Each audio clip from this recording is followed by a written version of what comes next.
Good evening, everyone. Assalamu alaikum to those of you that are Muslim that are joining us. It's a pleasure to be joined today by Miqdad Versi from the Muslim Council of Britain to give you a little bit of background on who Mr. Versi is. He is an Oxford alumnus. He studied maths and I think graduated in 2004. Correct me if I'm wrong there. I don't know which college you went to, so I'm not even going to try. But since graduating, Univ. Oh, you went to Univ. Okay, first. There you go, Univ people. But yeah, since then he's held various leadership positions at the Muslim Council of Britain, and he's a spokesperson for them as well. And so he commonly goes on different news outlets and writes in various different publications in the UK, most commonly about Muslims and Islamophobia and related topics. The Guardian's described him as the UK's one-man Islamophobia media monitor, which is one of his favorite quotes, I believe. Thanks to the scale and the persistence of his work. So as I said, we're delighted to be joined by him. But just before I hand over to him for the talk, I'll give a bit of background on what the structure of the session is going to look like. So for around 45 minutes, we're probably going to be having Miqdad delivering his presentation for us. You need to screen share, right? Yes, that's right. Okay, I'll set that up in a second. But after that 45 minutes, so we'll probably be looking at around 7:20. We'll have a 10-15 minute Q&A where you can kind of just brainstorm any questions that you have that came up over the course of the talk. And following that, at around 7:30, 7:35, I'll introduce the breakout rooms. So we've got various different breakout room leaders in this call, and they'll be helping to guide the discussion, and they'll make themselves clear at that point in the call as well. And we'll go into those rooms of maybe, depending on what attendance is looking like at that point, because some people are still grabbing dinner at the moment. We'll be splitting people into maybe groups of 5, 6, that sort of thing. And I've sent some points for discussion to the various different breakout leaders so we can have a nice constructive discussion. And with 5 minutes to 8 o'clock, we'll feed back into the main session with one person from each group kind of briefly summarizing, picking up any nice points of interest that came up during the discussion, and maybe having a comment on a few of those as well. So yeah, that's the structure of the session. We're probably looking to end at 8 o'clock, but we might go slightly over depending on how things go. And with that, I'll hand over to Miqdad. Yeah, take it away. Can you screen share, or do I need to enable that? You need to enable it, if that's okay.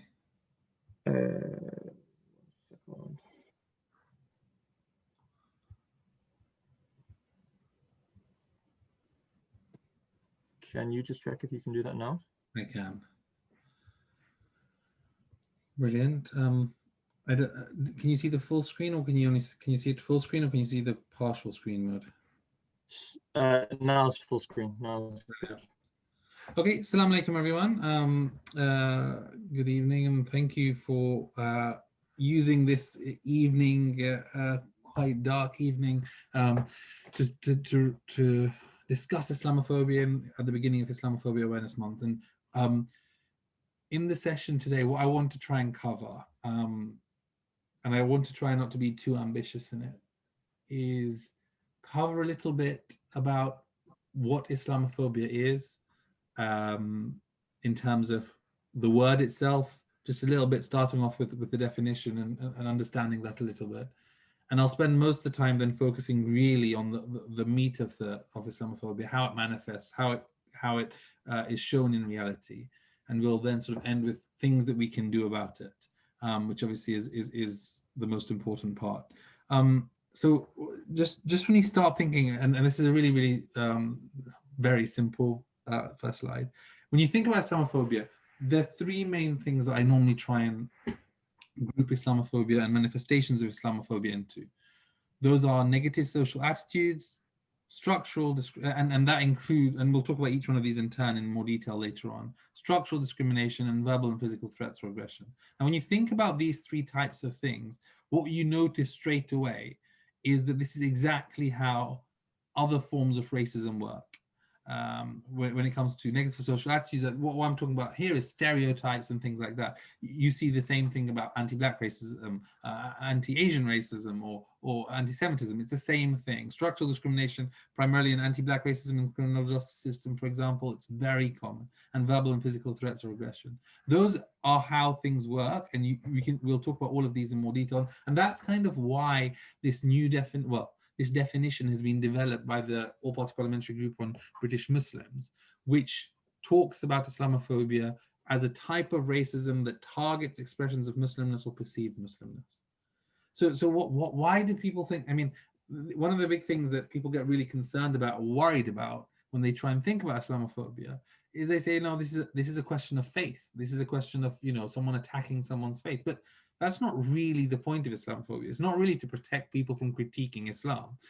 Everybody will be aware that, if you can't criticize other people's faiths, how can you have a different faith? I mean, that's not, obviously you can, and Muslims aren't there in a way to try and exceptionalize ourselves and want to have protection for our faith. I mean, we talk about, the Quran talks about Allah being the protector of the Quran and our faith. And so we don't need protection from our faith. What we need and what Muslim communities want is equality. And equality, by that, I mean, we don't want differential treatment because we're Muslims, and don't want differential treatment in a negative way because of who we are. And that and that manifests itself in different ways. But as I said, the main ways that it manifests itself is based on a thing which is very similar and actually is the same as racism. It is racism.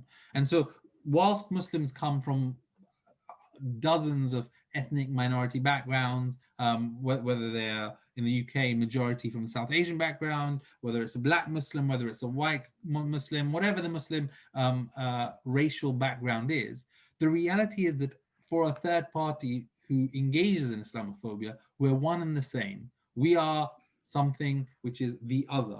We are perceived as the Muslim. And that means that we as a group are racialized. If your name is Muhammad, whether you're white, brown, or black as a Muslim, you will still be discriminated more than if your name is Adam. There's dozens of tests and examples of this, and we can talk about those later on. And therefore, it is the fact that Muslims have been racialized and grouped as one and treated as one, that is why it is a type of racism. And the key point is the reason why it's not like any racism. It's different. It's not anti-Black racism, obviously, which affects Black people, whether they're Muslim or whether they're Christian or whatever their background. This is Islamophobia, and it targets their Muslims, and it targets them. So the key point is, you can be targeted for different reasons. You could be targeted because of your skin color, and if you're Black, that would be anti-Black racism, or it could be because of your gender. And that would be misogyny, for example, or it could be because of your Muslimness, your Muslim identity. And if it's the Muslimness that is the reason that you're being targeted, that's why it's Islamophobia. So it's a type of racism, but it's a specific type of racism that targets expressions of Muslimness. And what we have to realize is not just Muslim as Muslim individuals, right? The reason why this definition says expressions of Muslimness is it's really the expression of Muslim identity. It's not the reason why a woman in a hijab might be attacked is because the hijab or niqab or burqa or whatever, it is a symbol of their Muslim identity that is the reason for their attack. It could be a man with a thobe. It could be a man with a name called Muhammad, a woman with the name Fatima. It could be a mosque. It could be a Muslim cemetery. It could be a Muslim school. It could be the Quran. It could be a lot of different things. It could be an expression of Muslim identity, which is really the target. And that's why this expression of Muslimness is really the element which is different. It's not that you're targeting someone's Blackness, you're targeting their Muslimness, which is why that's the definition. And the final bit is all their perceived Muslimness. And really, this is really important. The first person to be attacked after 9/11 in America was a Sikh man. Okay, and that person was attacked because the perpetrator thought that person was a Muslim. Obviously, these racists are racist and they don't really know what they're doing, but they have a perception that person is Muslim. They perceive that person's Muslimness, even though that person was Sikh. And therefore, what Islamophobia is it incorporates that. The person was trying to get that person, the Sikh individual, because they thought that person was Muslim. So that's why Islamophobia is rooted in racism. It's a type of racism that targets expressions of Muslimness or perceived Muslimness. And this is not something which was, written on the back of an envelope and tried by itself. the top academics in the field, and this is only a small selection of them because I had a limited number of spaces in this one slide, but the top academics in the field have all, well, not all, you can never say all, the vast majority of the top people who have written on Islamophobia and racism have come together and said, this is the definition that accurately reflects what happens. If I was to say, what is the biggest driver that aligns all of these together, is that Islamophobia is a type of racism. All of them have that view. Some of them have slightly different views as to whether it should be, for example, anti-Muslim racism or a type of racism that targets Muslimness, but they all endorse this specific definition. And that is a surprising thing to happen for academics to agree on an academic and a practical term. And not only that, all the main political parties, with an obvious exception, which you might notice, being the National Conservative Party, but noting the Scottish Conservatives did support and endorse the definition. So it's not that it doesn't have widespread support across the left and the right. But Labour, Liberal Democrats, the SNP, Scottish Conservatives, Plaid Cymru, the Scottish Greens, and the Green Party leadership have all endorsed this definition.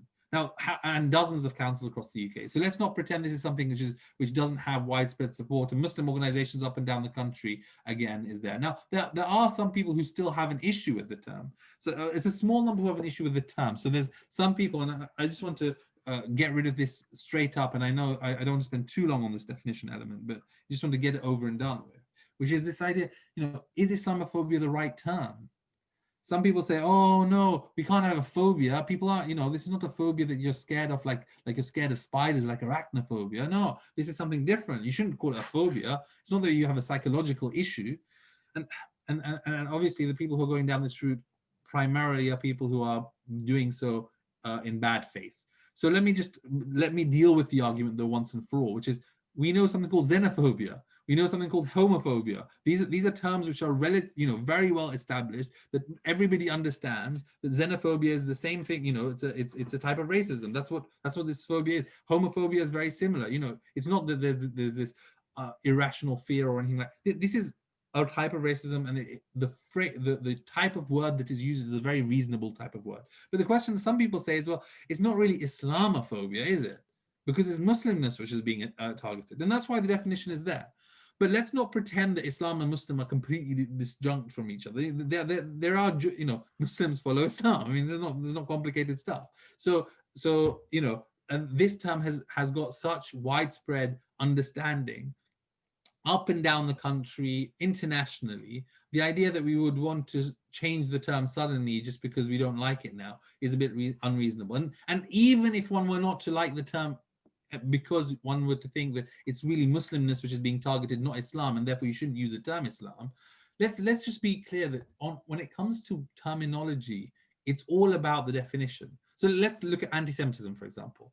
Anti-Semitism, if you think about the wording, is anti-Semite, and Semites are Arabs and Jews, but everybody, I mean, very few people aside, would know that anti-Semitism is about anti-Jewish prejudice. Nobody would say that's anti-Arab prejudice anymore, because there is a term that has been used, and that's the term that is accepted in society. Islamophobia is the same. So let's not worry about these semantics. We have a definition. It is one that has widely accepted. So let's now focus on trying to understand, how does it manifest? And that's what the majority of my slides are going to talk about. So firstly, and it's worth highlighting, is that when it comes to Islamophobia, social attitudes are a big part of it. And what we want to do is really understand how these social attitudes come when it comes to Muslims. So let's look at it at all levels. We start off with young children. 31% of young children, and I have dozens of stats, but I'm only going to use a few for the ease of us not spending too long on this. 31% of young children think that Muslims are going to take over the country. 31%. Like, what has happened to our country that a third of young children basically think we're going to take over? And remember, Muslims make up around 4 to 5% of the population. So the idea that we are trying to take over or able to take over, when I think if you were trying to get 50 Muslims in a room to agree on anything, it would probably be quite a challenge. The idea that we're trying to take over is really quite astonishing. And the fact that young children believe it demonstrates it's something that is very pernicious, that has led to that level of embeddedness in society, when young children who just, they're very innocent, they have no blame on any of these things, but that's how it's led. 56% of people, and this is a stat which is from quite a while ago, and there have been more recent ones, but 56% believe that Islam, and specifically Islam, not fundamentalist groups, was the way that this question was asked, poses a threat to Western liberal democracy. 32% believe the conspiracy theory that there are these no-go areas where Sharia law dominates and non-Muslims can't enter, and obviously this is a conspiracy theory. 18% go even further and think that we have this plan. So it's not that we're taking over the country, that we have a genuine plan to make Muslims a majority in this country. Now, the idea that we can have this plan, as I said, is astonishing, but 18% of the population think this. Now, there are so many of these Islamophobic tropes, and we don't have the time to go through all of them in detail. I can talk through them in the Q&A or afterwards, but there's so many different types of tropes when it comes to Islamophobia. And you can go to the mcb.org.uk website in due course, or when so we have a big session on the Islamophobia definition later this month, and I'd encourage you to attend there, where you'll see some of our later publications which will go through those tropes in extensive detail. But whether it's the idea that we're trying to take over the country, whether it's the idea that Muslims have to be are targeted because everything that Muslims do in this country is a plan by these international supranational groups who mean that no Muslim in this country has any individual agency, but all these other people are organizing us and telling us what to do because we can't think for ourselves here. That type of thing, or whether it's even more than that when it comes to issues like the way that the Muslims are asked, do you condemn terrorism? Those types of things are standard tropes that we have when it comes to Muslims.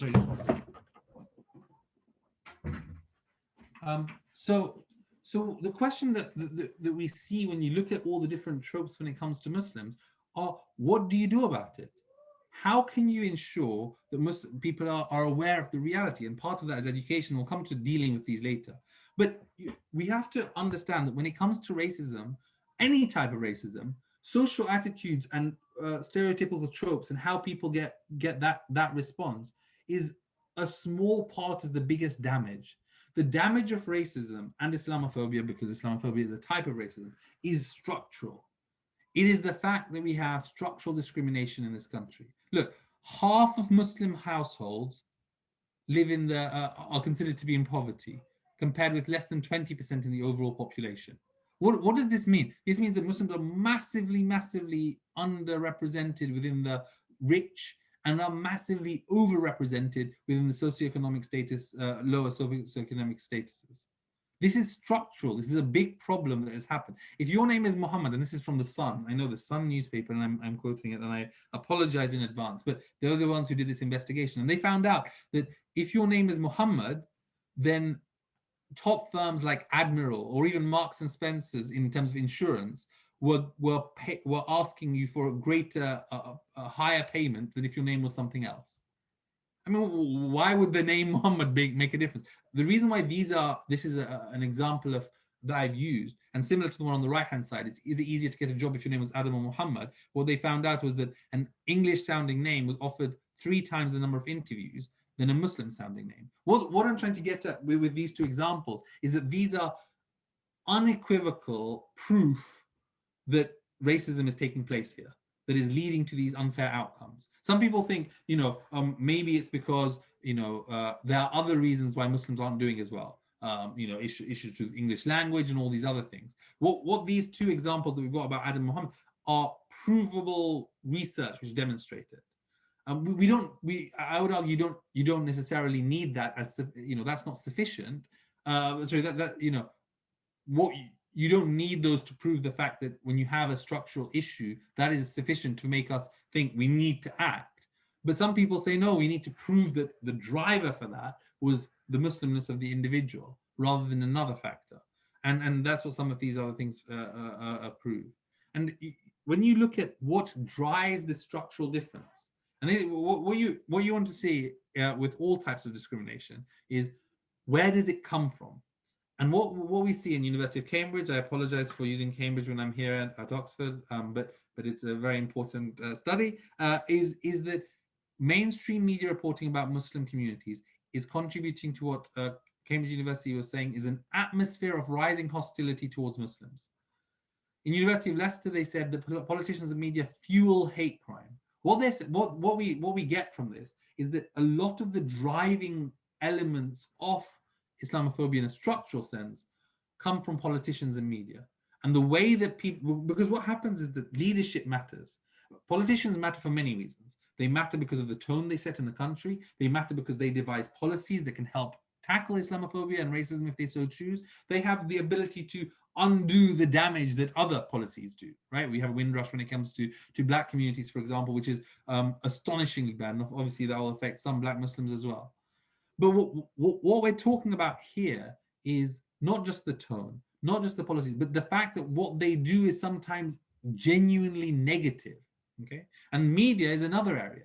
And when I talk about media being a problem, that's because a lot of people's attitudes are shaped by media. Now, let's talk about media and politicians in a bit more depth, because they really, really matter when it comes to Islamophobia. They drive a lot of the thinking, and I don't want to ignore them. So let's start with media a little bit, and also because it's an area of expertise for me. So one of the biggest studies ever done, and it's done on an annual basis, and actually there's they've been, this is a 2019, it's a 2017, but it's a 2019 study. It shows that journalists basically aren't trusted. Here's the Ipsos Mori Veracity Index. Journalists are equivalent to government ministers, advertising, politicians generally, estate agents, and stuff like that. Right at the bottom of the list of trust. People really trust nurses and doctors and teachers and engineers and scientists and judges, but they find it really difficult to trust journalists. So there's a real big problem here. I mean, many of us will be very, very big advocates of democracy. And if you want a strong democracy, you need a strong media to hold the power to account. And when people don't trust the power, and you don't trust the media to hold them to account, you have a big issue. What's worth noting here, and I don't know if you can see my arrow here, but television news readers, they get close to double, maybe even more than double the trust that ordinary journalists do. So that's why broadcast media actually matters a lot more. And part of the reason for that is because of the regulatory landscape.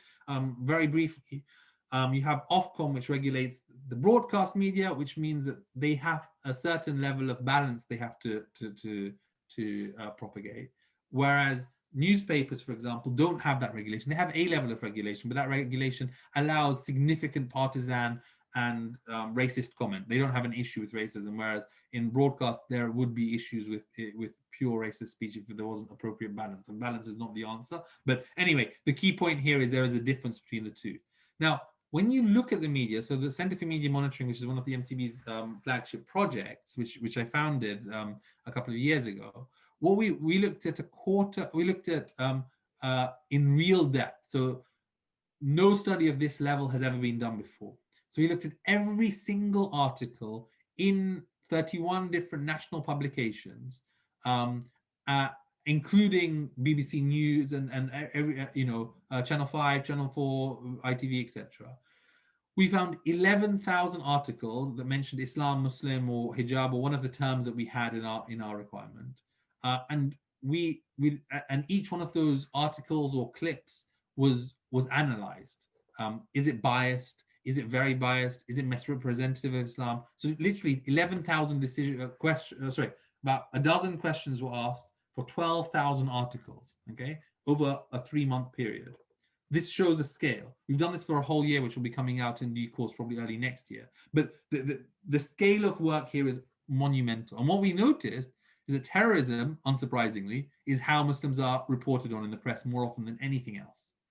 And just imagine if you're someone who only sees Muslims in the context of media, because you don't see Muslims elsewhere, you don't engage with Muslims. This is what you see: terrorism. 59% of articles analyze associated Muslims with negative behaviors.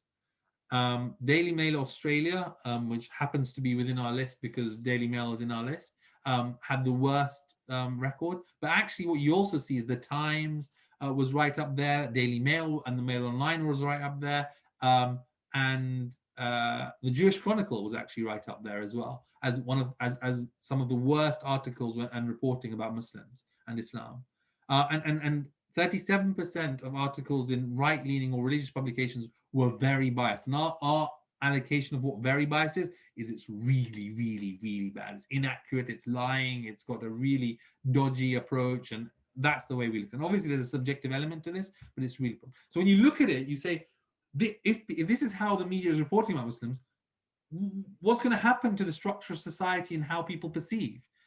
Let's look at the examples. So on the left-hand side, you have the Sun saying, here's what terrorists look like. Not what they do, not their actions, but what they look like, i.e. a woman in hijab. I know this is these three people are evil people in the worst instance. No doubt.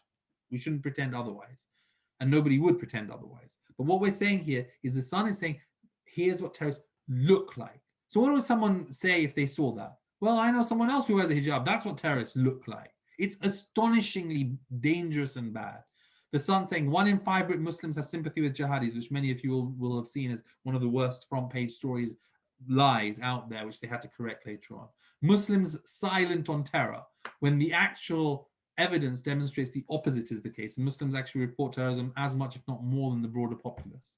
So all of these things are complete lies, but they propagate this idea of Muslims being terrorists and linked to terrorism, and Muslim savages. I mean, literally, I've literally got 100 examples of this. There have been over 100 examples of how Muslims have been so badly treated just because of stuff that I or the Center for Media Monitoring have identified, that they had to correct it, and they admitted they got it wrong. And that's ignoring the hundreds and hundreds of cases where they don't admit they got it wrong and refuse to change it, and the regulator doesn't get involved. So there are so many examples of this. And the problem is, it's not just on this. Is, you'd argue it's the Sun or tabloids, but the Times does it so often as well.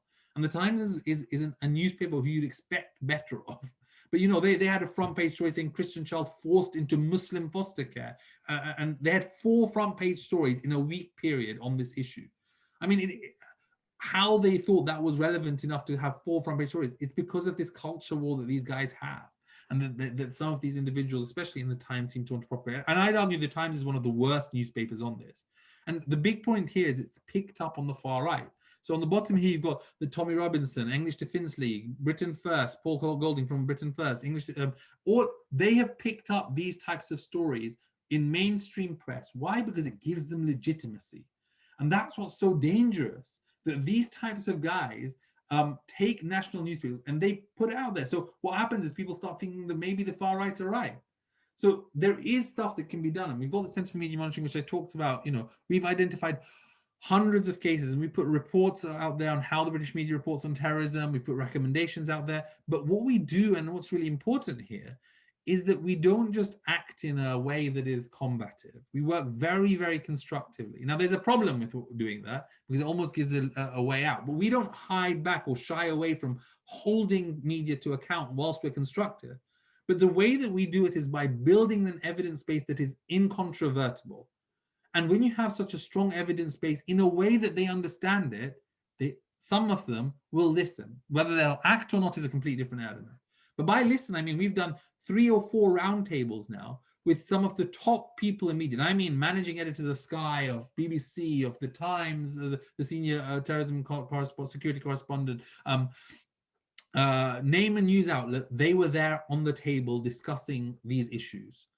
How the British media reports on terrorism in part was driven, we have a data that you would not expect in terms of depth of data, but it wasn't just that. We had roundtable discussions with reporters themselves to ask them and challenge them on the reality of what they face.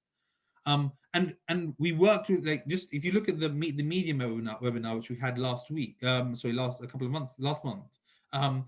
We have the editor of the Daily Mirror, we have the editorial manager of ITV News, we have the editor of the Sunday Times, we have the editor-in-chief of the Daily Express, right? We have PA, which is the biggest wire out there. We have ITV, and we have the deputy news editor of the BBC. And we've had the editorial director of the BBC come up. I'm talking the top level are engaging with the work we're doing. And I'm not saying this is necessarily working in a perfect sense, but I know, because I've been analyzing this for a while, the number of bad stories about Islam and Muslims seems to have gone down. So we can't pretend that it's all due to this work. We can't pretend other people might be doing some stuff as well, but nobody is doing it on this scale. And we've had over probably a couple of hundred changes made in national media due to our work. So things can happen, but let's not spend too much time on that. Let's focus also on, let's move on to other things, right? So we've talked a little bit about social attitudes. We've talked about the structural issues in society, socioeconomic, in criminal justice, in employment, in health, in all these other areas. And we've talked about how the way that politicians and media drive a lot of that. And we've covered a little bit about media. Let's talk a little bit about politics and Islamophobia in politics, because it really matters. These are the decision makers. These are the people whose words matter. Well, let's look at the governing party right now. And they were asked in a poll, a YouGov poll, okay, there have been 2 of these, or maybe even 3 of these polls, and they've come up with very similar numbers. Do you think Islam is generally compatible with the British way of life, or generally a threat to the British way of life? And half of them think that Islam is generally a threat to the British way of life, and 20% say neither. I mean, it is astonishing how bad. 57% of Conservative Party members polled had a negative attitude towards Muslims. 21% out of those had a very negative attitude. Like, I mean, so the governing party has this, and this is based on their Muslimness. It's them, the fact that they're Muslim, not because they're poor, not because they're on the left, not because of any, because they were asked a specific question about Muslims, and 57% had a negative view. 66% voted of Conservative Party members that voted for the current Prime Minister believe that there are no-go zones in Britain where Sharia law dominates and non-Muslims can't enter. So this is one of the conspiracy theories that's out there. And you have things like, Muslims are outbreeding us, and within 30 years there'll be a Muslim-led country with Sharia laws. I mean, what's worth noting is that we, as the Muslim Council of Britain, we put together a report, and we saw hundreds and hundreds of cases within Conservative Party members which are really problematic. And obviously you start off with the Prime Minister. He's said dozens of problematic things, and again, you can look at the MCB's website to find out dozens of things that he may have said. But what's worth noting is racism and Islamophobia matter when it comes to outcomes. It's not about your intent, or really, it's about the outcome. So Boris Johnson saying that dehumanizing Muslims, which is a standard trope, calling Muslims who wear burqas letterboxes and bank robbers, by using the word letterbox, which is a trope of the far right, what you could argue, wrongly, that he didn't know any better. Well, firstly, he's the Prime Minister, so that's not an excuse. Secondly, he's using far right terminology. And thirdly, it doesn't matter what his intent was. What matters is that Islamophobic incidents rose by 375% after he said this stuff. So let's not context always matters when it comes to any type of racism, and Islamophobia being one of those types of racism. So obviously, when a comedian does something, it's very different to if a Prime Minister does something.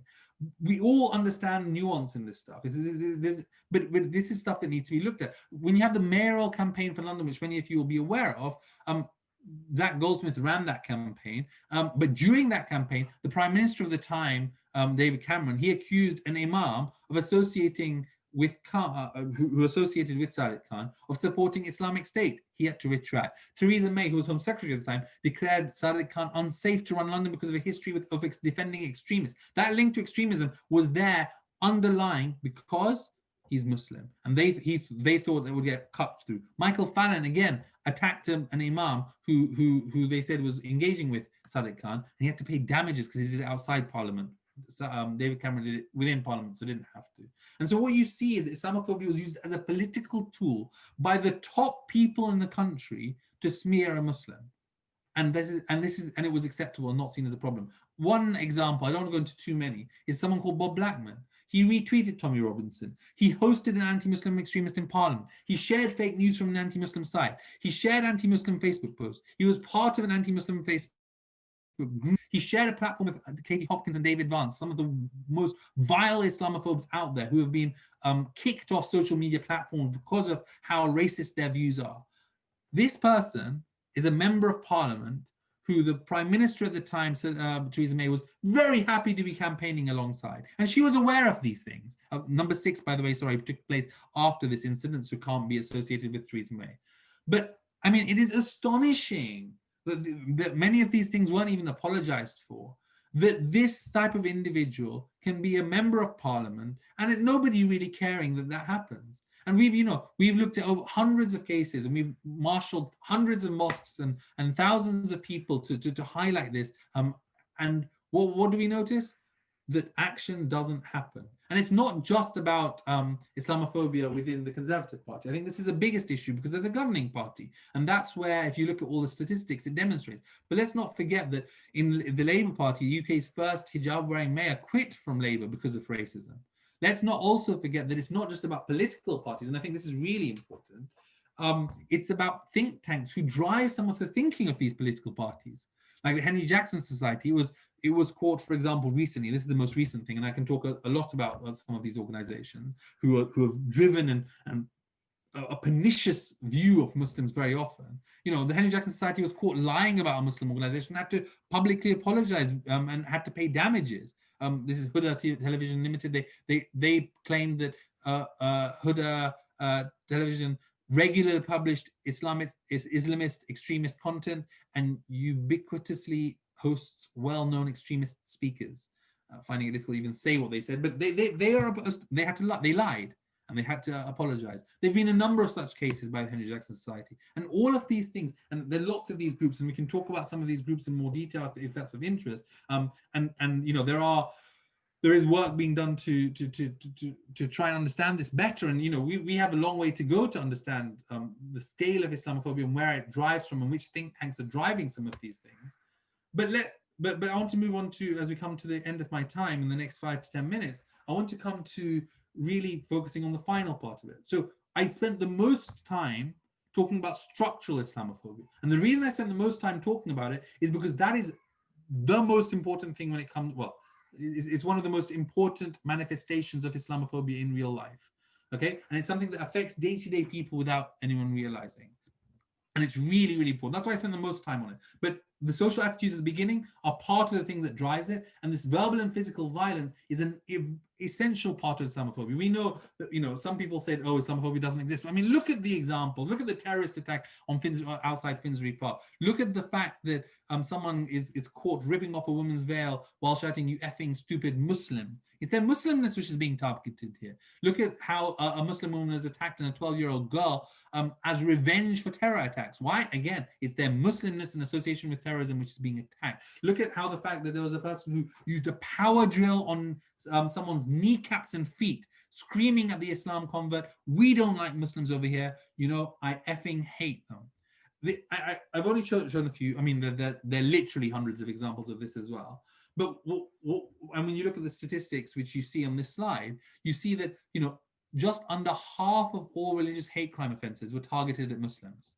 Okay, so I think the next one was in the list was about 18% of religious hate crimes were targeting Jewish people, but 47% of religious hate crimes targeted Muslims. It's a serious issue, and what we notice about this is that when it comes to government policy, the government gives, I think it's £14 million to the Jewish community for the security of synagogues and hate crime, to protect synagogues against hate crime. The amount that it goes to Muslims and Muslim institutions is in the hundreds of thousands of pounds. So probably a tenth of as much money goes to Muslim organizations to support security against hate crime compared to Jewish communities. That is the fact of what's happening right now. Why is the government not giving money to Muslim communities? It is a serious issue. I mean, how you can have that? Just imagine what happens if a terrorist attack happens that could have been prevented, just because the government wasn't willing to release the same amount of money, or proportionately the same amount, which would mean significantly more, to the Muslim communities as it is to Jewish communities. And it's a challenge. And what we realize is that 75% of Muslim respondents in one survey, and this is in Northeast England, think that it's getting worse. And if you look at the Equality and Human Rights Commission, it says that, if I'm not mistaken, 70% of Muslims, if it's not 80% of Muslims, have experienced religious-based hate crime within the last year. I mean, it's astonishing how bad it's done. And so look, there's so much that needs to happen and that can happen.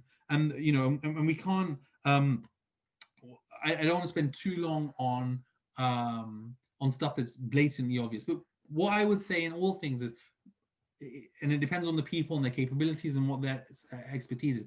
You need to have an evidence base to expose Islamophobia in the policy. And that's what the MCB, the Centre for Media Monitoring, that's what we do. So there's always an ability to use that and to leverage off that. Organize. And what I mean there is develop coalitions, donate, support institutions, because influence matters. And understand and work within the system, because it's possible to make a difference. Okay? I started a small little thing, just a very small thing as I finish. You know, I noticed an article that I found really problematic. Okay, this was Muslim gang was the term used. It was in 2015. I just noticed an article which I thought was awful. So I found out, what can I do about it? I Googled. I found out there's a press regulator. I sent a note to that press regulator. Within 2 weeks, I was speaking to the managing editor of the Mail on Sunday and having a discussion about how his newspaper reports on Islam and Muslims, which I had obviously prepared for because when they told me about it. And what I noticed was that actually he was willing to listen. Whether or not change was sufficient is a big difference, right? I'm not saying that change has happened solely because of this, but there has been some change. He knows, and there have been situations where he has called me or I have called him on the back of the relationship that we've been able to develop based on the way that stories have been written in the Mail on Sunday. And so just from that and starting to complain and write things, the Guardian, BBC have been very kind and written pieces, and there've been a whole load of work that's happened that have been able to mean that we've been able to raise funding, and we've now got an organization, you know, the Centre for Media Monitoring with a website and with reports and with engagement with the top people, just all starting from one article which I identified, which was a problem. So I'd like to end there because my time is, I have 2 minutes. You know, that it's possible that any one person, anyone in this area can make a real difference. It's so easy. Not so easy is the wrong word. That's not true at all. It's really hard, but it requires work. But we have a situation right now where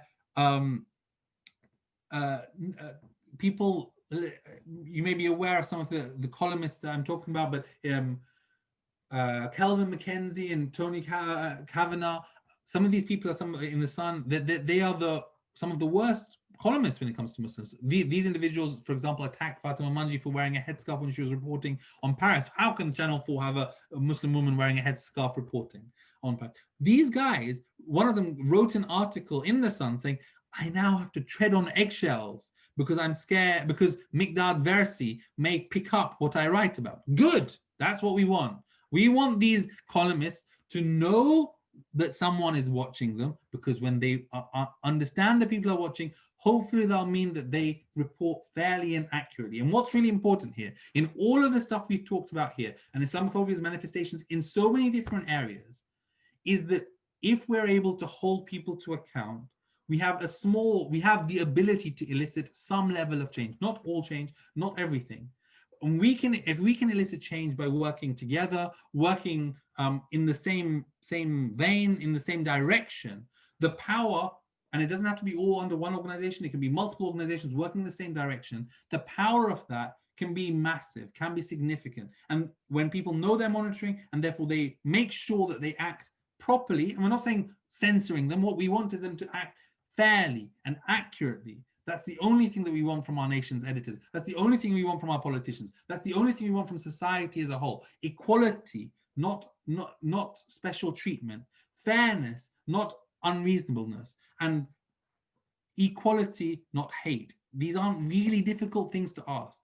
And hopefully this short presentation that I've been able to give over the last 40 odd minutes has given you that overview of what Islamophobia is, why it's got a definition which is currently under a lot of discussion, and how Islamophobia manifests as a type of racism, and the fact that we can do something about it and make a real difference. Thank you very much. Amazing. Thank you so much, Miqdad. I warned you all that would go 0 to 100 like that. But maybe take a couple of minutes, actually, Miqdad. I'll take the first question if that's okay. Let's say we're browsing and we find a news article, or we're watching the BBC or something like that, and we spot something that doesn't quite sit right with us. So, for example, some of these headlines that you kind of showed us, what if something like that comes in front of us? What can we do? Do we like send an email to the editors and stuff, or is there some structure behind that now? So that's a very, very good question. I mean, what I would say is that there are many ways that you can do this. One is a coordinated way. So we have the Center for Media Monitoring. We have training programs to help people learn how to write complaints if they want to learn. So cfmm.org.uk or admin@cfmm.org.uk, you can email. And we have WhatsApp groups where we coordinate some of this stuff where it's appropriate. And by coordinate, I mean if someone highlights an issue and they want to write a complaint, we can help support them and other people can know about it. So there is one very simple thing there, okay? Very easy.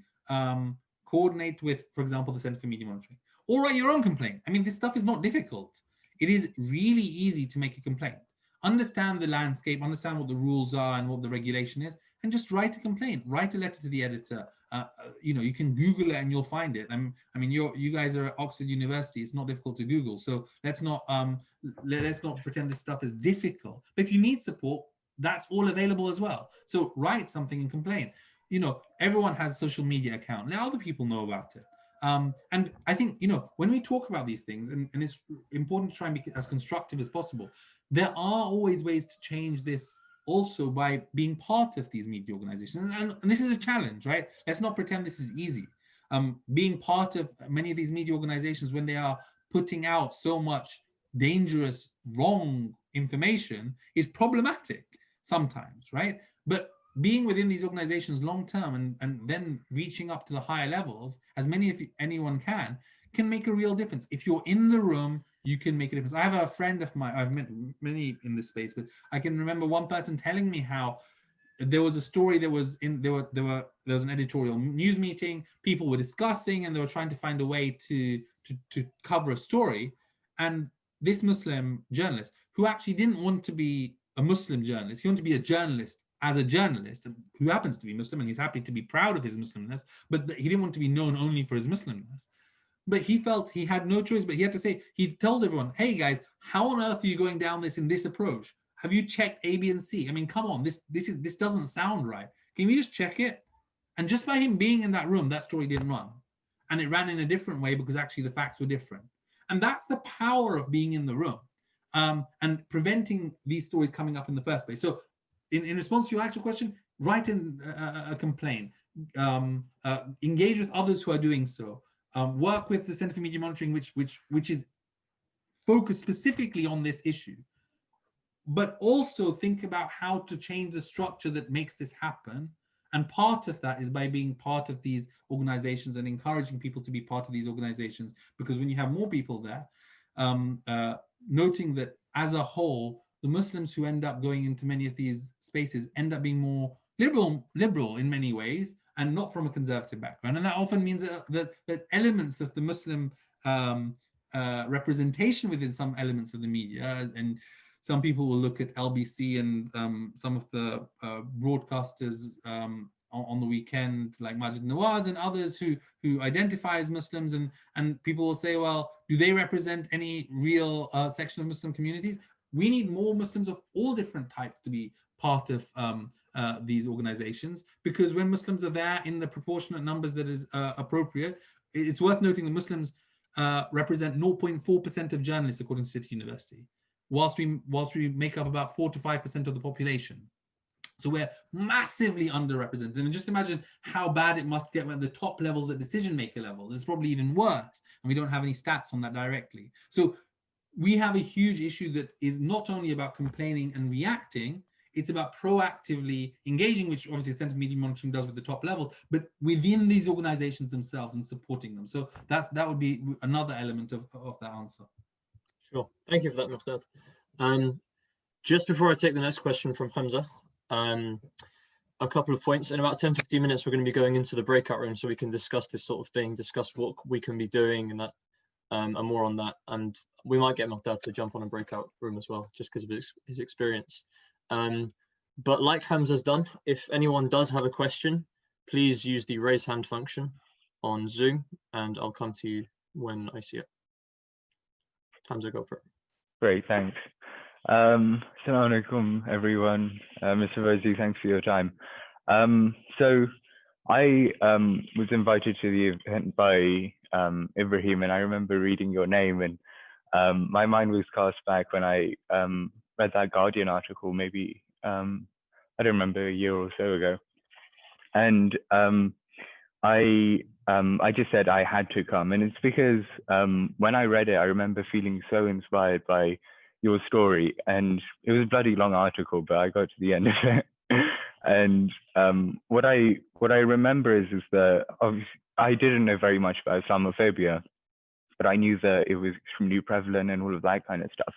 And that was all really important to me. But the thing that was that just blew me away and that was just so inspiring about the article was just the fact that you found something and you just followed a process to overcome it. And it seemed like an extremely laborious and boring process to just find an article and then, write the individual complaints. And then the fact that you were just logging it into the spreadsheet after, just one thing after another, after another, after another.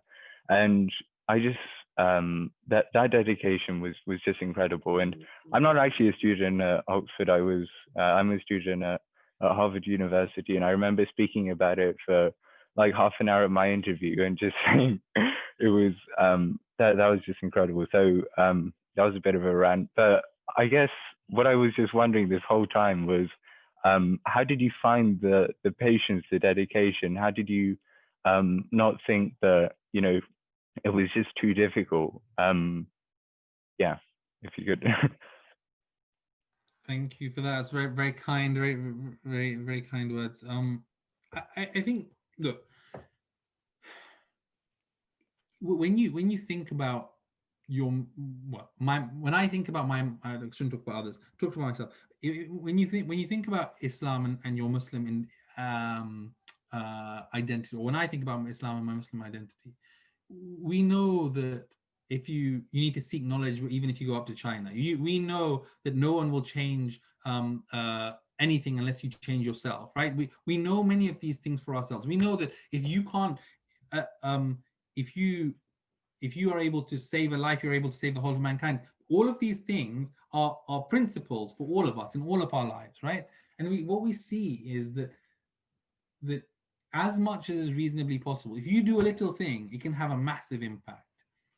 And I think that for me, that's what really matters. I mean, all of us will be seeing people like Fatima Manji or Mehdi Hassan or Mishal Hussain or whoever you might think, who have just made such a massive difference. Sadiq Khan in many ways have made such a massive difference.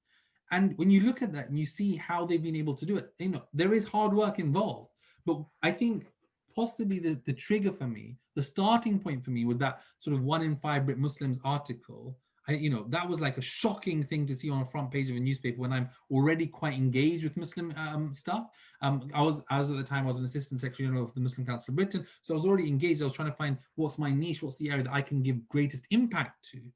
And you see these articles and you think, and then I saw these studies which showed that, the way the media reports about Muslims makes such a big difference.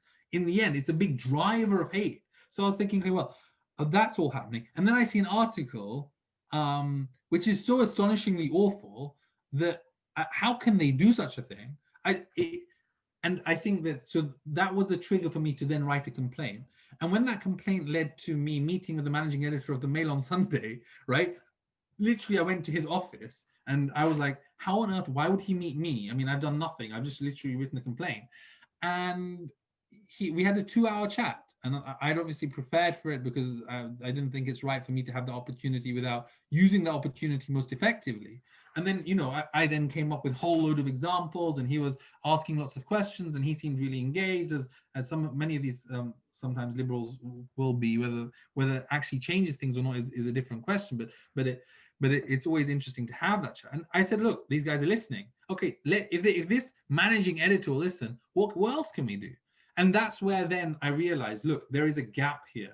Nobody is doing this work effectively. A lot of people are complaining about it. And we are all Muslims in this British society. If you actually ask a random Muslim out there, what do they hate? One of the things they'll talk about, and there's lots of polling on this, is the way that Muslims are treated in the media. It's literally something that a lot of Muslims talk about. I think 70%, if I'm not mistaken, have an issue with the way that Islam, and so everybody's talking about it. Nobody's doing anything about it. I've got this opportunity. It would be a massive missed opportunity, and actually probably, you know, if you're rich, you need to use your wealth. If you've got this opportunity, you need to use that opportunity. If you don't, you're not doing something which the community needs. It's an awful situation. So I felt it was a duty on me to do something about it. And then you see it rolling, and you suddenly see articles being changed because of it. And you know, literally 100 articles have been changed after complaints that I've made, and probably 100 after sense of media monitoring have complained. I mean, it's astonishing how many there are that this can happen. But that's the type, and when you start seeing change, then you start saying, actually, it's worth doing this. And I started working with things like Stop Funding Hate, and people started sharing this stuff more, and people started recognizing this is something that we can get behind.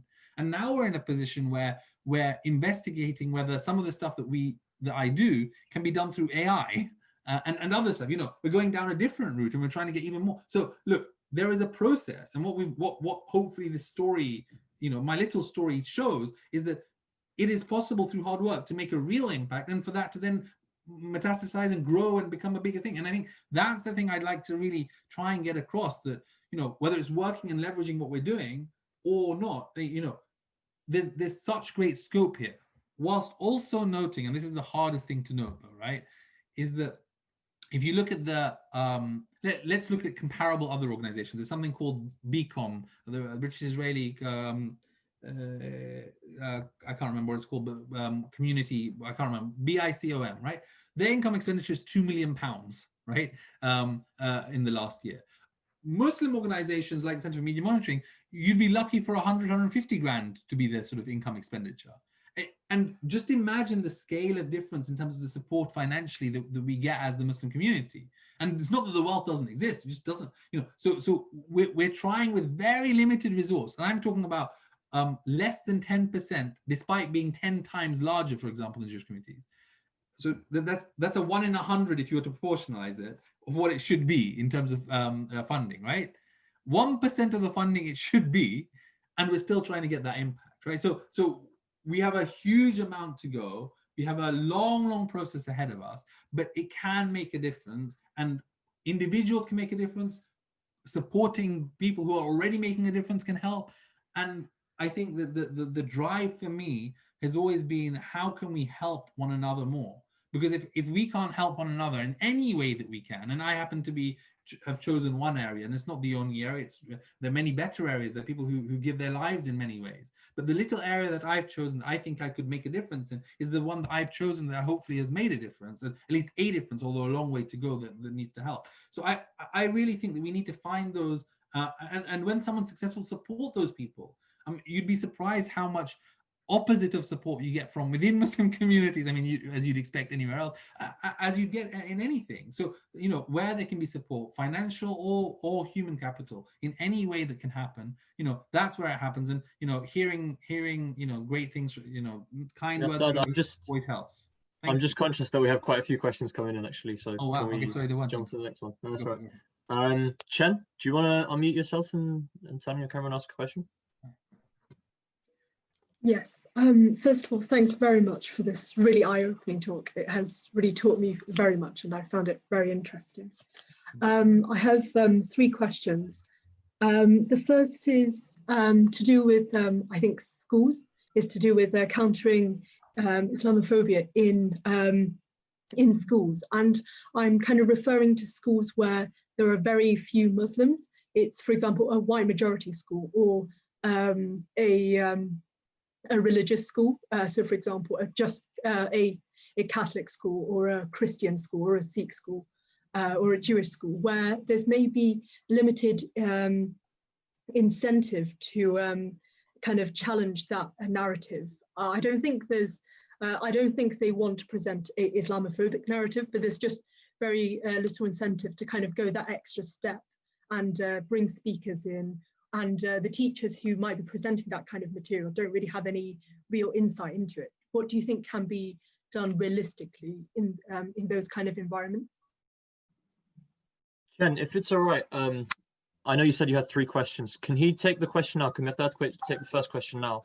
And we might touch on the other 2 in the discussion sessions that we have afterwards. And if they're not touched on, then we can maybe talk about them afterwards, if Mehrdad has 15 minutes afterwards.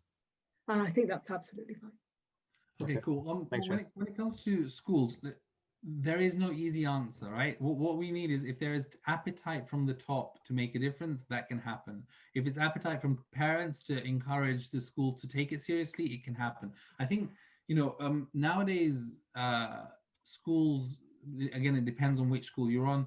Local authorities have close to no oversight of many schools, given academization has taken place, right? So you have academies who are running this. So really, you have the Department for Education who can choose to encourage something or can have something in the syllabus that can make a change. Otherwise, it's really, really difficult. There are materials out there, and we've got materials, and there are other organizations out there who have very good materials that can be used, and I'm happy to share with you offline some of those materials if that's useful. I think my email address has been shared on the chat, so feel free to get in touch, and we can try and we can engage on that. But there are these materials that are there, so if there has to be appetite from somewhere, though. Either it is top down because the government wants to encourage it. That's rare, and I don't think that will happen with this government. Or teachers want to make a difference, and they can do that, and there is material to help them do that if they want, whether through speakers or whatever. And look, we shouldn't pretend like the Muslim Council of Britain is a national body who's in the news. I think we've had 1,000 articles of us in the last year or something. Like we're out there. People should know who the MCB are, or if they were to Google Muslims and media or Muslims and politics, like MCB will be one of the top organizations. If they want to get in touch and they want speakers, it won't be difficult for that to be supported. So I think it's a choice from the teachers to make that decision if they want to have someone, and we can facilitate that where appropriate. And when it comes to the young children and their parents, again, sometimes things happen because someone pushes it. And even if they're a minority in that school, if there is a pushing to try and make a difference, that will happen. But I would also argue it depends on the area. If this is an area where hate crime is a big issue, and stats are out there to define how big of an issue it is, it makes it much easier to try and make sure that action is taken. And that's where sometimes the disaggregation of hate crime at a local level is really valuable, because you're able to say, it's a real issue in this area. We need to make sure our schools deal with this because we don't want this to be a problem in the next generation, right? And so there are lots of ways that these can be persuaded for action to take place. But I think most teachers are fantastic and work, are really there to try and make things better for young children. Some of them will have a blind spot when it comes to Islamophobia, in part because they live in society, and society has a blind spot when it comes to Islamophobia. And if society does, then you'd assume teachers as part of society would also as well. But I'd argue that as a whole, teachers are very empathetic and understand the concerns of young children, understand and talk about racism quite a lot. But there's a long way to go, and I think that in some places the understanding of racism is so bad that really it needs a lot of upskilling, and whether it's the training of teachers, which would be the ideal, or whether it is just providing notes to support teachers, or whether it's an outside speaker, all of those are potentially possible, but requires a lot of lobbying sometimes, or engagement with the head teacher or the head of departments to make sure some of these things can happen. I think I completely agree. And I think in particular, it can help them move towards that choice to take that extra step if you show the actual kind of detrimental effects in society of Islamophobia, for example, increased hate crime, or if students then go into positions of power, the kind of wrong decisions that they'll make with discretionary powers and so on. So, thank you very much. Miqdad, we're going to take one brief question, I believe, from Yusuf. If he wants to unmute and... Salam Miqdad. Thank you for your very thought-provoking talk. I think one aspect that I was particularly interested in was when you mentioned think tanks. And it's definitely clear that think tanks have a lot of direct access to politicians, but they're not subject to scrutiny in the same way as the media, for example. How can Muslims increase their access to key decision makers and also challenge those who do have access? Brilliant question.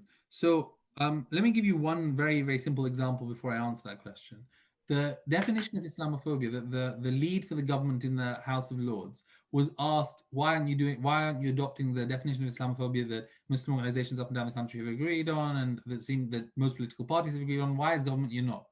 And his response was, I have spoken to, yes, it's true that some Muslims think that, but you know what? I have spoken to the Henry Jackson Society, to Policy Exchange, to Civitas, and to Barnabas Fund, and guess what? They have a different view. And you're like, how is this even possible? How is a minister of government relying on groups which have a history of propagating anti-Muslim things in different ways and relying on them to talk about Muslims. Like, what has happened that could have taken place? And it is a very good question as to ask one, how did this happen and what can we do about it? I mean, it's a fantastic question. And the answer is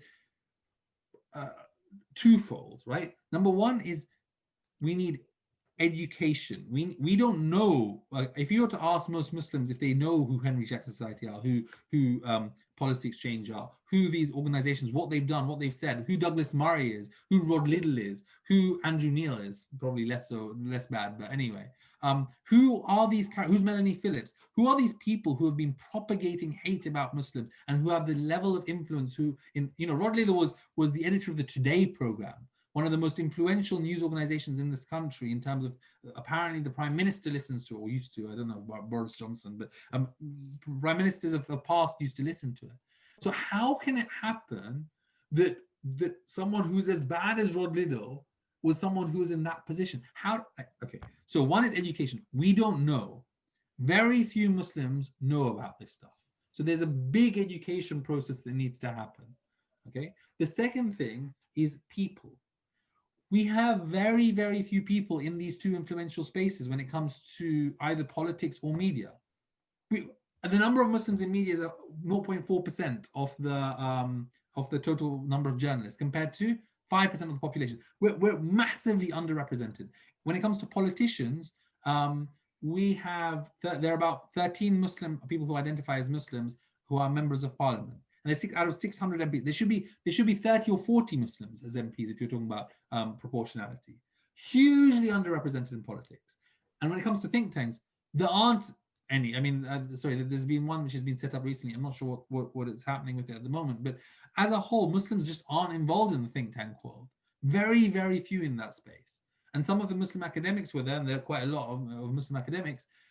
Very few of them are active in the public space. So you have a huge, so people is a big, we just don't have enough people in this way. So you need to know what you're doing, you have people, but really what matters, and I struggle, it's really important to mention this, is money, money, money. These think tanks don't come from nowhere. These, I think the Henry Jackson Society, if I'm not mistaken, has 1.2 million, if I'm not mistaken, income expenditure in the last year. The biggest Muslim organizations all added together, I'm not talking about charities, but you add them all together and they're not even equivalent to one think tank. And there are dozens of think tanks and hundreds of NGOs and all these things who are working against Muslims, and not hundreds, dozens at least of NGOs who are working against Muslims in many ways. And one think tank has more than probably all of Muslim organizations outside the what's it called, the charity space. Like, just imagine. So unless we recognize the monumental difference of that, and we start investing, and I mean serious investment, not I'm talking about, I mean for all of us this type of money is huge, right? 100 grand, 150 grand for something like the Centre for Media Monitoring. Well, a comparable organization in other communities is getting £1 to £2 million. So it's fantastic that we at least have something. Let's not put you, but we're nowhere near where we need to be to make sure that we can have the impact we can. So I know that in a purist world, we would say we could influence people by just talking and win the argument. It doesn't work like that only. We need to have the understanding. We need to win the academic argument to make sure we have the evidence and we can win it in a logical way. And I think to some extent we're getting quite close to getting there. But we don't have that influence when it comes to the numbers of people, whether it comes to the stakeholder engagement, partially because we don't have people there, and partially because we don't have the money to be able to do the work that's required to get there. And we just have to be honest about this reality that money matters, unfortunately. Okay, thank you very much for that, Muqdad. And thank you from Yusuf as well. I'm just about to open the breakout rooms, but could the spokesperson for each of the groups please start maybe about a minute each just to summarize some of the key points, any interesting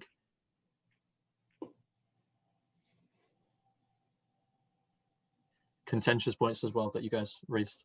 Whoever's Amjad's group, please go first.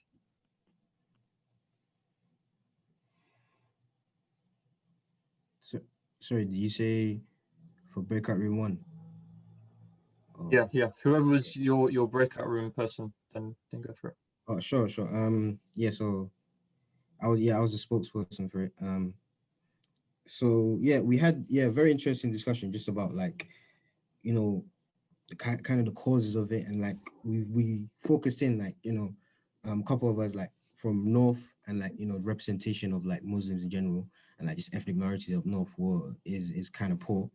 So like we said like, you know, the exposure to Muslims is kind of like, you don't have that kind of cultural awareness of Muslims, and you know, it does make you, you know, just naturally more likely to be Islamophobic. And it's just one of the things where it's like, you know, there does need to be like, even in the media, there does need to be, you know, exposure to Muslims, and in a positive light, and you know, kind of capture what a real Muslim is. We also talked about, you know, subtle forms of racism and Islamophobia, and how like we kind of had this a certain image of what Islamophobe would be, you know, a right-wing person, but like there could be subtle forms of racism in, you know, like the left wing as well. And yeah, also like about the responsibility of Muslims in kind of dealing with Islamophobia. We said that it shouldn't have to be, you know, our responsibility, but we definitely have to be proactive, and we have to control the narrative ourselves. So that means, you know, really increasing representation in think tanks, in the media, but also like there does need to be, you know, top-down change, you know, just to really accelerate it, and you know, make sure it does happen. And you know, kind of last point we talked about as well was, you know, kind of the comment of, you know, it's not Islamophobia, it's not racism. Can't call me racist. We kind of said, we kind of mentioned that it does really divert the attention from the real issue. We shouldn't really be focusing too much on like, you know, the precise terminology, but rather why was this, you know, discriminative action happen? Why did it happen? So that's what we talked about in summary.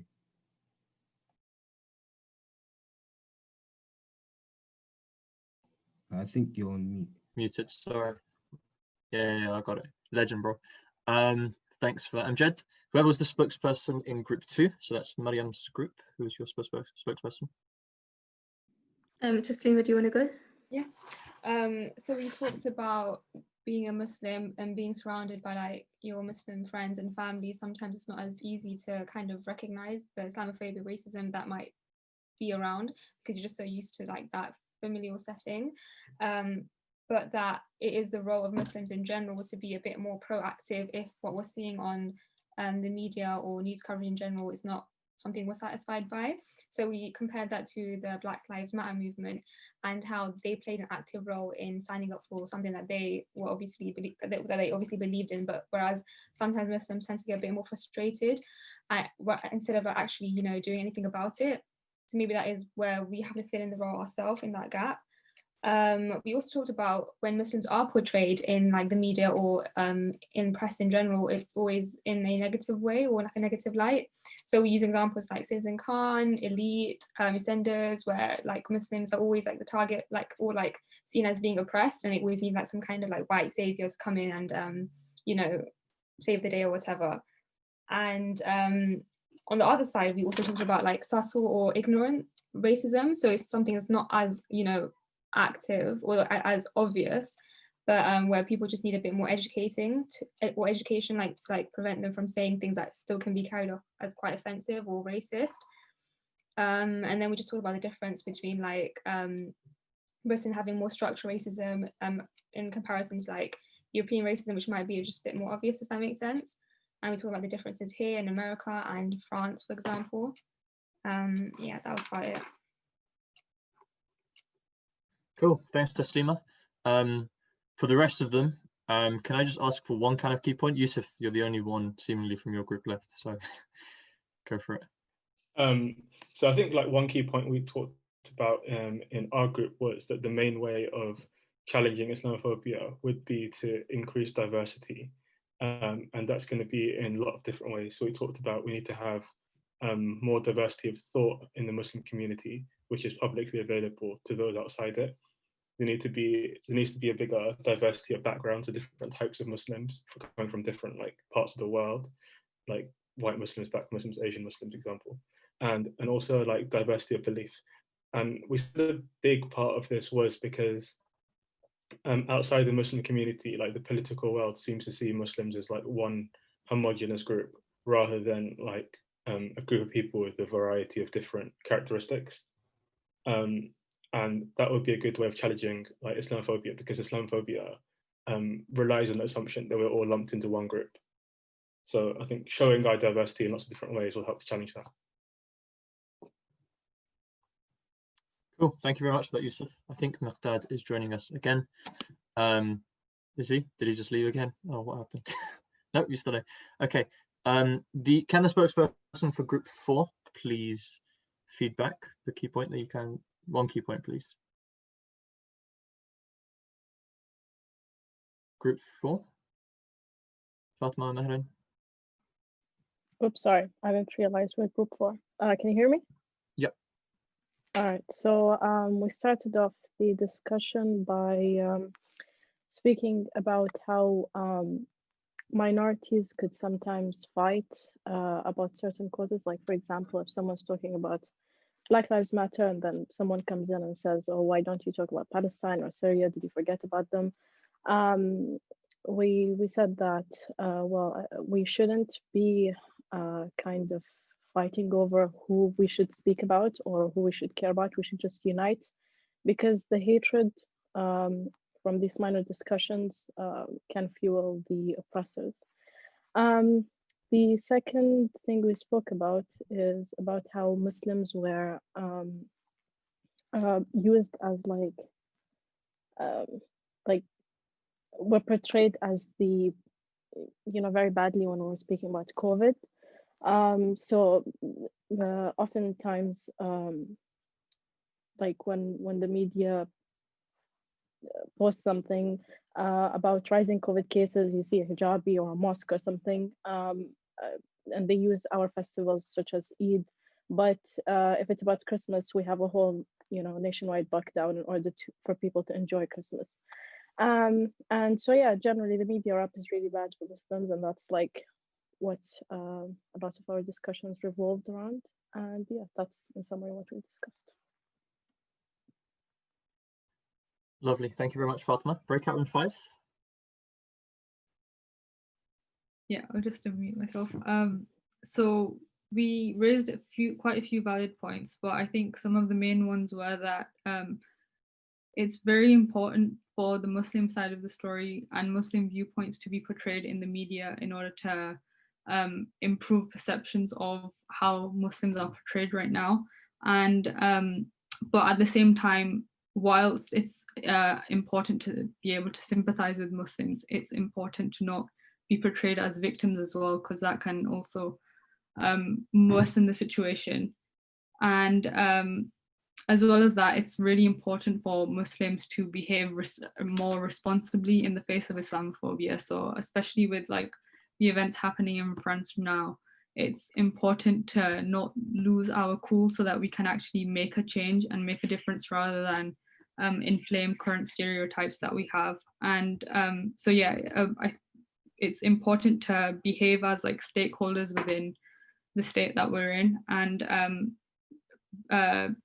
make the change from within. Yep, thank you for that, Fatima. And finally, breakout room 6. Whoever was the spokesperson for that group. Me. We had an interesting discussion about Muslim representation in film and TV. I think we were talking about how it's partly due to a lack of representation in like Muslim writers, like Muslim screenwriters, but it's unfair to like blame Muslims for this situation, because when like Muslims are portrayed in media, even if it's a light-hearted teen drama, like Muslim groups still have to be consulted, and that research still has to be done. So while it's true that there's a lack of representation in the behind the scenes of these TV shows and films, that's not the whole reason why representation is so bad in film and TV. And yeah, like you can't just put the responsibility on Muslims to make change. Yeah, thanks for that, Khadija. Just before we go back to Muqdad for a couple of minutes to kind of close, on that last point that you've raised, there's something called the RIZ test, RIZ test, if any of you guys have heard of it. And Muqdad might want to pick up on it because most of his talk was focused on newspaper and broadcast media, rather than things like, say, music, film, literature, that sort of thing. But yeah, that's a really interesting thing. I'll put that on the chat right now, if anyone wants to look into it, and that's looking into stereotypes of Muslims in film. So we'll hand over to Muqdad for the final kind of couple of minutes. Maybe just any reflections on the reflections that we've had from the people in our breakout rooms. Thank you very much. I think you're spot on the RIZ test and the importance of culture driving perceptions of people. I think it's actually a huge area. I guess I did maths at UNIF, so my mathematical and scientific brain doesn't compute art as well as many of you in this room. It's a huge area. I mean, culture is how societies change, and it definitely plays a very important role. And when we actually looked at the Centre for Media Monitoring, when we looked at portrayals of Muslims, a negative portrayal of Muslims, drama was actually one of the top areas where things were really bad. So it's definitely an area that needs real analysis, and we need more people in it. That's the reality. We just need more of us in that space, and the more the better. And I think if you look overall, you know, just 2 points I want to pick up on because we only have a couple of minutes. When it comes to our portrayal and it being negative, and you know, we've talked about the COVID, the way that Muslims are reflected in the COVID crisis. I spoke to the head of the BBC on this topic, right? I had a phone call with them. I also had a phone call with one of the news article writers who had an image which was problematic. And the lady who put that up, she actually said, I wanted to have a Muslim face there because, you know, I've done 50 articles and I thought it would be good to have a Muslim as one of them. Like it never computed because she never saw the overall narrative of Muslims in COVID. She was doing a health article and she just thought it's another Muslim. But we've obviously documented dozens of these cases, and we spoke to the sort of top people in the BBC, and they don't seem to get it or understand it. One of the deputy news editor, when he was at our Meet the Media event last month, we had about 100 people on the line, and literally when there were questions, that about 20 question after question was on COVID and the way that the BBC was portraying Muslims in COVID. It was astonishing, and he didn't realize the strength of feeling. So I think that did make him reflect, at least, even though the final response was, we're not going to do anything about it. We moved the dial. It was something that he's aware of now. They're very conscious of it, and that hopefully will help. But I think that the other point about Muslims being the victim, I think is really important. Look, we as Muslims, it's not up to us to change everything. Racism is not our fault. It never is, never has been, it can't be.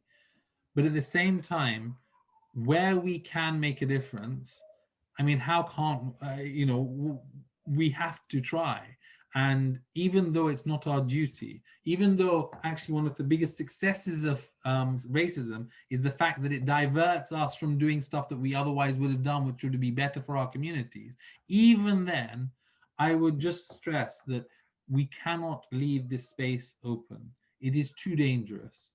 And I would say that, you know, we need to fight as much as we can. We need to get allies as much as we can. And whilst it's not up to us, we have this opportunity to make a difference. We have to try our best, even though it's not possible. And the biggest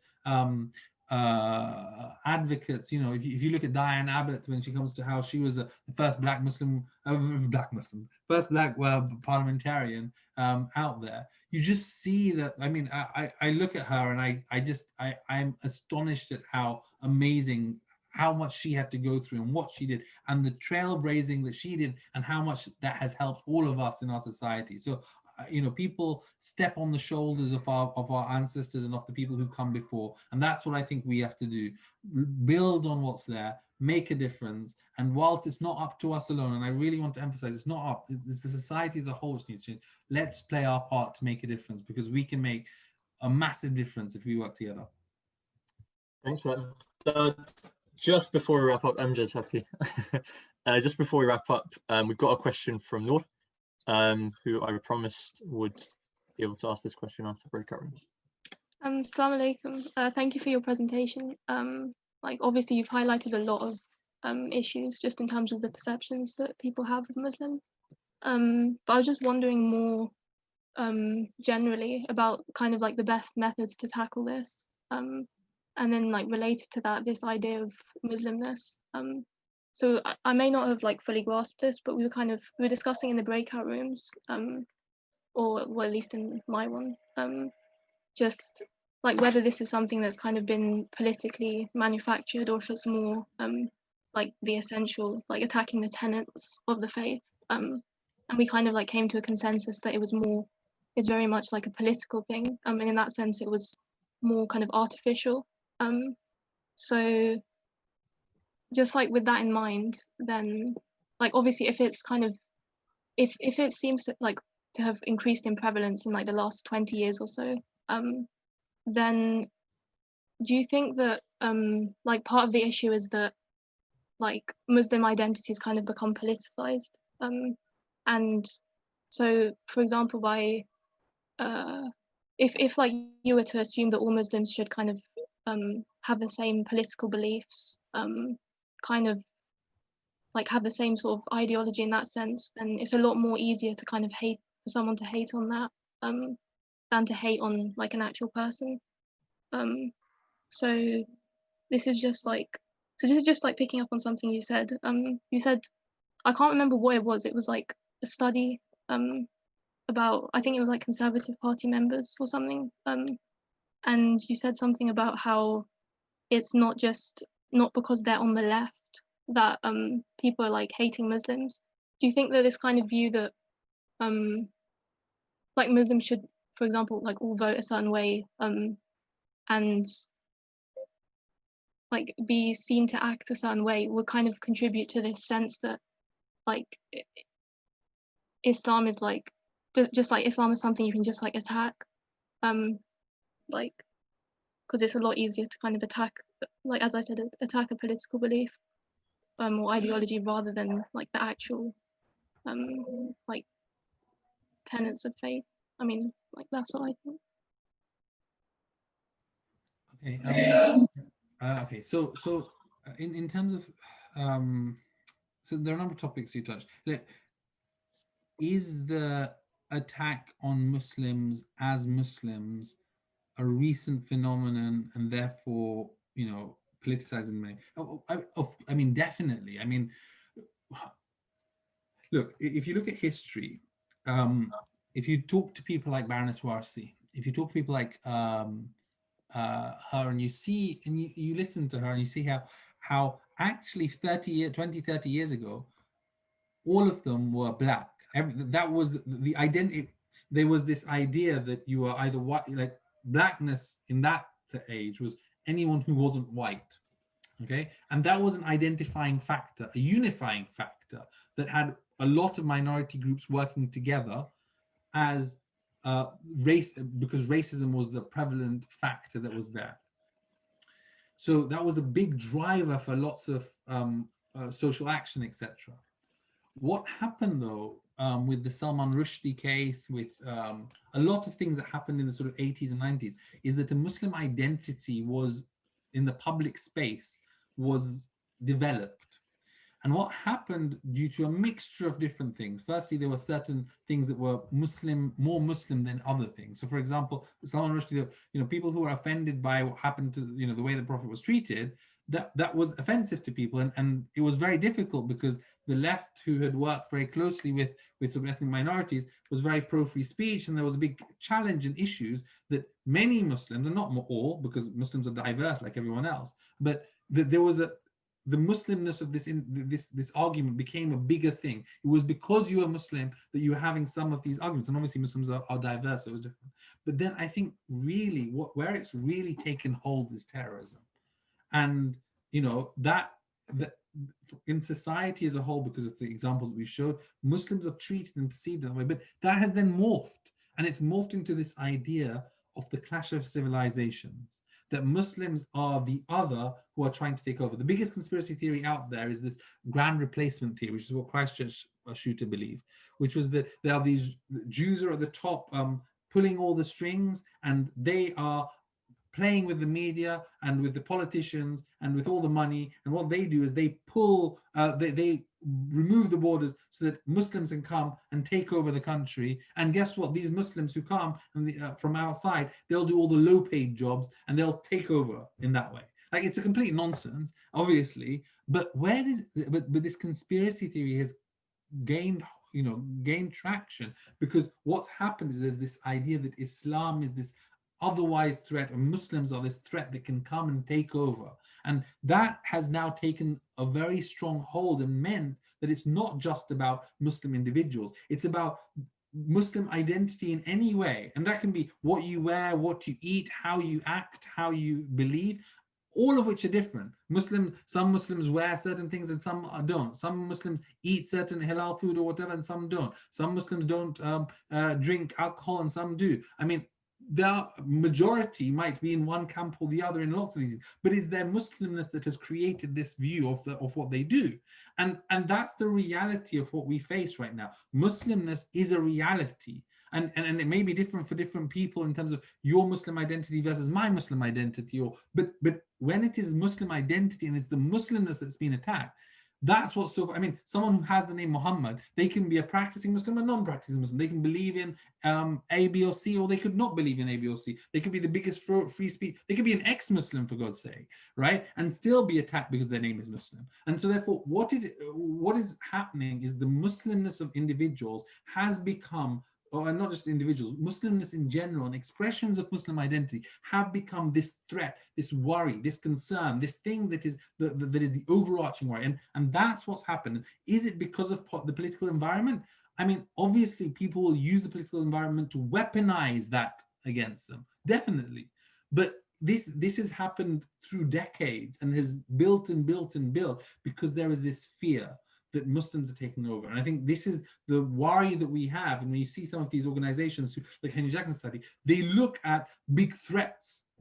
They look at China, they look at Islam, they see, and I'm slightly paraphrasing because they wouldn't use these words to describe themselves, but that's what happens. It's this view that Muslims are the other that is driving a lot of these thinking, in my view. And that's what the challenge that we have to face, that it's far more pernicious and it is politicized to some extent, but it has become something in wider society that we have to tackle, and we have no choice.